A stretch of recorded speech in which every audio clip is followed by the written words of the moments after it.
Consider the following system of equations.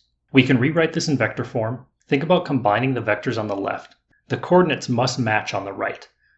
We could also rewrite this in matrix form. Think of this vector as the column variables.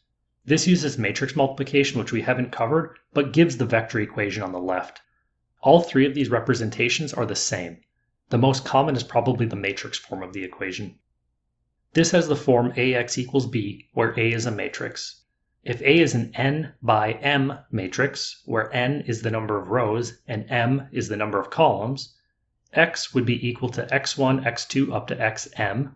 Notice there are m variables matching the number of columns, and b is equal to b1, b2 up to bn. Then AX equals B is a matrix equation. We will spend a lot of time solving matrix equations. So how do we solve a matrix equation? Well, it's just a system of equations. We know how to solve a system of equations.